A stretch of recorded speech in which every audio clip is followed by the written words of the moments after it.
So what is bereavement and how does people in general deal with it?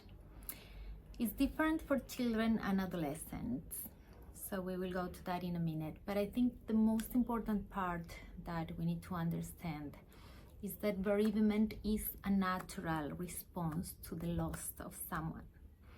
It's a stage in our life that we are all gonna go through, so it's a normal stage in our lives. It's normal experience. So once having that in context, you can learn how to identify what is normal in bereavement and what is not. We adults, we know how to cope with things. We have defense mechanisms, we have coping skills, strategies. Children don't have that, and adolescents either. So we need to do that job for them. We need to help them to identify those ways of coping, those skills, those mechanisms, and help them to identify as well if there is something that is off, that it shouldn't be happening, that if perhaps things are becoming too much for them and they need help coping with those.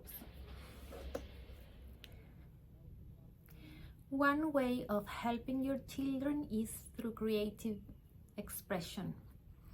So through creativity and creative activities, arts and all kind of creative arts, you are allowing them to express those emotions in a non-threatening way. For many kids, it's really difficult, especially for the little ones, to put things in words.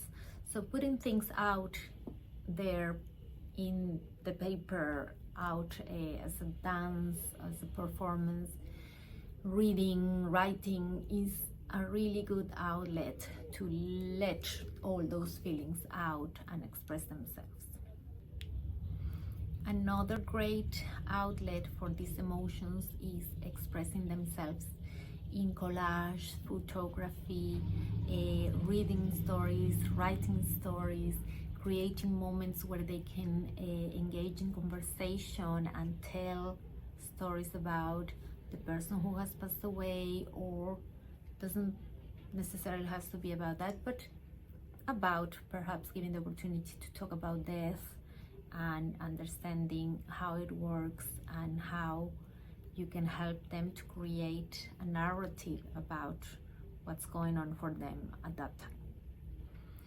So all these activities, arts, stories, expression, you will give them a level of comfort, a level of understanding, and it will really help them to feel supported by you, the family, the people around them. So this process of emotion, for adults, we are more aware of our emotions. We are more aware of the things that are bothering us. If we have depression, if we are struggling, we are more conscious of our own emotions, and therefore we can do something about it. We can see, okay, I got up in the morning and I felt really bummed down, and that kind of affected me at work.